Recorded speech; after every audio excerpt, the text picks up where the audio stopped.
సమ్మక్క సయ్యక్కని బాగుంది. మాకు అన్ని ఇస్తున్నాడు, పథకాలు అన్ని ఇస్తున్నాడు. 1800 వేసాడు, 1500 వేసాడు. బస్సు ఫ్రీ అన్నాడు, అది అన్నాడు. ఇంట్లో ఎంతమంది ఉంటే అంతమంది 1500 ఇస్తానన్నాడు. ఏమి లేదు, కొత్త పింఛన్లు ఇస్తానన్నాడు ముసలోళ్ళకి. సాబోయే వాళ్ళు కూడా చేస్తున్నారు, ఇంతవరకు పింఛన్లు లేదయ్యా.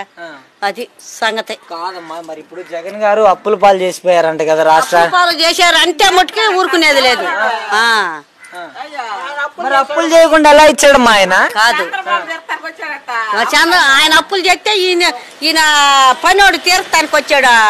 సరే అట్టయితే అవి మన ఇద్దరు మాటలు చెప్పండాక టీవీలో పడిపోతాయి. అలా కాదమ్మా, ఇప్పుడు ఈయన జగన్మోహన్ రెడ్డి గారు ఉన్నప్పుడు ఏమేం పథకాలు ఇచ్చాడమ్మా? మరి ఆయన మన అన్ని ఇచ్చాడు, మన అన్ని ఇచ్చాడు.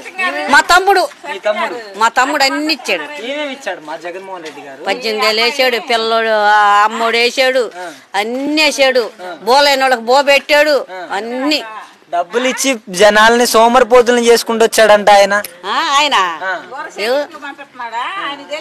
ఆయనకి తెలుసు.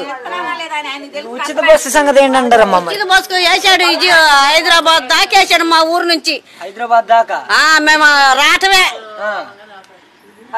ఆయన ఇచ్చేది మన రాష్ట్రంలో వరకే బస్సులు ఉంది, హైదరాబాద్ దాకా మన రాష్ట్రం కూడా లేదు. మనకే గతి లేదు. ఎన్ని ఉత్త మాటలే వచ్చాయి. మునుపు గెలిస్తే ఇంటింటికి టీవీ అన్నాడు, ఇంటింటికి ఉద్యోగాలు అన్నాడు. ఏవీ లేవు. మర్చిపోయాను, జాబ్ రావాలంటే బాబు గారు జాబ్ రావాలంటే బాబు రావాలి. వచ్చిందా మరి జాబ్? వచ్చింది, జాబ్ వచ్చింది. నాకేం జాబ్ వచ్చింది నాయన? నాకేం జాబ్ రాలేదు నాయన. బాత్రూమ్ గడిగే జాబ్ కూడా రాలేదు బాబా నాకు. ఈయన వచ్చినాక ఏందలే పని. మరి 18 సంవత్సరాలు నిండితే ఇలా డబ్బులు 45,000 18,000 వేయలా.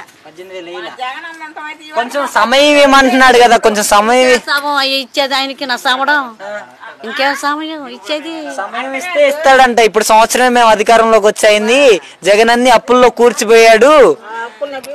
ఆయన తీరుతున్నాడా చాకిరి చేసి? పాపం రెయ్యం బోగులు పని చేసి రాజధాని పోలవరాన్ని అభివృద్ధి చేస్తున్నాడంటమ్మా. నమ్మకం ఉందా మీకు? ఎవరు? చంద్రబాబు మీద నమ్మకం ఎందుకు ఉండదో? ఉండిద్ది. గెలుస్తాడు, ఈసారి కూడా గెలుస్తాడు. మా జగన్ అన్నట్టు చంద్రబాబు.